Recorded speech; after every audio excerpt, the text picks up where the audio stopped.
బాహుబలి టీంలో అంతర్గత కుమ్మలాటలు మొదలయ్యాయా? అనుష్కని బలిపశువుని చేస్తున్నారా? అవునని అనిపిస్తోంది జరుగుతున్న వ్యవహారం చూస్తుంటే. బాహుబలిలో అనుష్క కీలక పాత్ర పోషించిన సంగతి తెలిసిందే. ఫస్ట్ హాఫ్లో గ్లామరస్గా కనిపించి అందరినీ ఆశ్చర్యపరిచింది. సెకండ్ హాఫ్లో అనుష్క పాత్ర కీలకం కానున్నదని, బాహుబలిది కంక్లూషన్లో అనుష్క అదరగొట్టడం ఖాయమని చెప్పుకున్నారు. అనుష్క కూడా ఇదే మాట చెప్పింది. అయితే పార్ట్ 2లో కూడా అనుష్క పాత్ర అంతంత మాత్రమేనట. అనుష్క కోసం రాసుకున్న సన్నివేశాల్ని స్క్రిప్ట్ దశలోనే ట్రిమ్ చేసేశారట. దానికి కారణం అనుష్క బొద్దుగా మారడమే అని తెలుస్తోంది. బాహుబలి సినిమా మొదలయ్యేటప్పటికీ అనుష్క స్లిమ్గా ఉంది. అయితే ఆ తర్వాత బొద్దుగా మారింది. బరువు తగ్గమని రాజమౌళి ఎన్నిసార్లు సూచించినా జేజమ్మ ఖాతరు చేయలేదట. ఇలాంటి పర్సనాలిటీస్తో అనుష్క యుద్ధాలు చేయడం, గుర్రపు సవారీలు చేయడం కుదరదు కనుక ఆ పాత్ర నిడివి బాగా తగ్గించేశారట అని తెలుస్తోంది.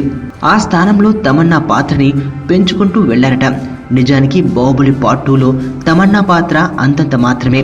అయినా సరే అనుష్క పాత్ర నిడివి తగ్గడం వల్ల ఈ సినిమాలో గ్లామర్ పాళ్ళు కనుమరుగయ్యే ప్రమాదం ఉంది కనుక తమన్నా పాత్రని పెంచుకుంటూ వెళ్లారని తెలుస్తోంది.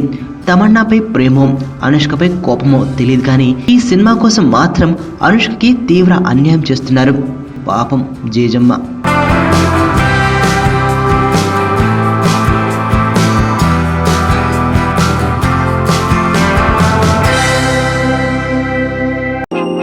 నేను ఆనంద్. ఈ భూమన్నా, ఈ భూమి మీద ఏ సృష్టి అన్నా నాకు చాలా ఇష్టం.